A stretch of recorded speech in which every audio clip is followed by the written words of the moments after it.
আপনি তো তাকেও নিয়ে আসতে চেয়েছিলেন। হ্যাঁ চাইছিলাম তো, কিন্তু জনগণ যখন কথা বলেছে আপনি কিন্তু সেখান থেকে পিছপা হয়েছেন। না পিছপা হয়েছে, আপনারা মামলা করার হুমকি দিয়েছেন, মামলা করার হুমকি দিয়েছেন। আমি অ্যাটর্নি জেনারেলের সাথে কথা কইছি, তারা কইছে যে হ্যাঁ এটা মামলা করা যাইতে পারে। হ্যাঁ দিছেন তো। আমি একজনের সাথে কথা কইতেছি, জনাব নাসিরউদ্দিন পাটোয়ারি, আমি একজনের সাথে কথা কইতে চাইছি, আপনারা আমার সাথে কথা না বইলা আপনারা স্ট্যাটাস দিয়ে দিয়েছেন যে আমি প্রতারণা করছি। আপনি জানেন প্রতারণা শব্দের মানে জানেন? জি জি, এটা এটা এটা আমি কিন্তু এটার স্ট্যাটাসের দায়ভার নিচ্ছি না, কারণ যে স্ট্যাটাস দিয়েছে সেটাতে সে জায়গাতে বলুক।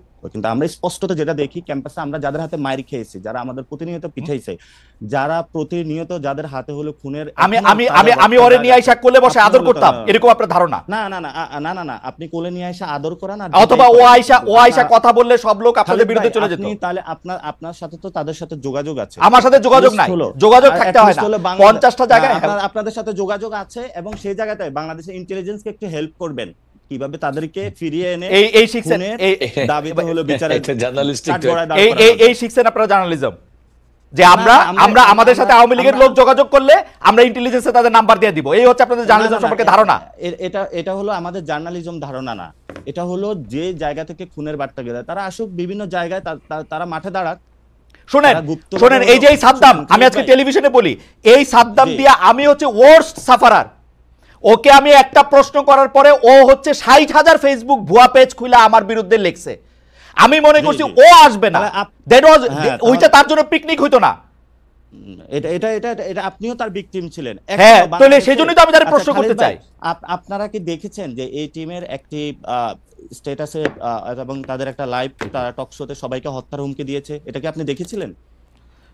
আমি আমি আমি আমি আমি আমি আমি এগুলি দেখি না, আই এম সরি। আপনি আসলে আমরা প্রশ্নের মধ্যে আসেন, প্রশ্নের মধ্যে আসেন, কারণ এই যে আপনি যে এটার কথা বললেন এটা নিয়ে আমার কোনো ইন্টারেস্ট নাই, কোনো ইন্টারেস্ট নাই। এখন আপনার ইন্টারেস্ট থাকবে না, কারণ আপনি ব্যক্তিগত বিষয় নিয়ে আসছেন, তো যে আপনি কোথায় কাউকে নিয়ে আসতে পারেন নাই, কোথায় কি। আমি আসি নাই কিন্তু ব্যক্তিগত বিষয় না, জনাব নাসিরউদ্দিন পাটোয়ারি এই প্রসঙ্গটা আপনি তুলছেন, এই প্রসঙ্গটা আপনি তুলছেন, এই জন্য আমরা কোনো মানে ব্যক্তিগত বিষয়ে যাচ্ছি না। এই প্রসঙ্গটা আপনি তুলছেন পাটোয়ারি, আপনি তুলছেন, আমি তুলি নাই কিন্তু। আপনি ওইটা বলেন, আপনি ওইটা বলেন। হ্যাঁ আমি যেটা বলতে চাইতেছি, হ্যাঁ আমি যেটা বলতে চাইতেছি সেটা হচ্ছে যে এই মুক্তিযুদ্ধের বিপক্ষের যে বয়ানটা, যেমন এইটার ক্ষেত্রে নাগরিক যারা আপনারা আছেন, নাগরিক কমিটি, তারা আসলে অবস্থানটা কি নিতেছেন সেটা একটু আমাদের বলবেন। যে আমরা দেখতে পাচ্ছি যে একজন মুক্তিযোদ্ধা, আমি আসলে মুক্তিযোদ্ধারা বলে না, যে কোনো লোককেই আসলে অপমান করা, তাকে গলায় জুতার মালা দেওয়া এবং কোনো একটা কারো ছত্রছায়া এটা করা, এটার বিপক্ষে আপনি যদি 2 লাইনে একটু বলতেন যে এই জিনিসটা নিয়ে আপনি আসলে কিভাবে দেখতেছেন। না, প্রথমত আমরা বলি যে মুক্তিযুদ্ধের যে আকাঙ্ক্ষাটা ছিল 71-এ মানুষ যে জন্য যুদ্ধে ঝাঁপিয়ে পড়েছিল, সেটা তো ব্যাহত হয়েছিল, এবং গত 53 বছরে বিভিন্ন দল ছিল, সেনা শাসন ছিল, বিভিন্ন বড় বড় কিংস পার্টি তারা ক্ষমতায় ছিল, এবং সেখানে তারা কিন্তু মুক্তিযুদ্ধের এই বিষয়গুলো এই পর্যন্ত কিন্তু যে দলে এসেছে তারা কিন্তু মুক্তিযোদ্ধা বানিয়েছে, এবং সেই জায়গাতে মানুষের প্রতি কিন্তু মুক্তিযুদ্ধের প্রতি একটা বীতশ্রদ্ধা তৈরি হয়েছিল, কারণ কে আসল কে নকল বোঝা যাচ্ছে না। ফলে তো আমরা যে জায়গাতে বক্তব্য রাখি সেটা হলো মুক্তিযুদ্ধের যে রিয়েল কোর স্পিরিটটা, সাম্য, মানবিক মর্যাদা এবং ন্যায় বিচার, সেই জিনিসটা আমরা ধারণ করি।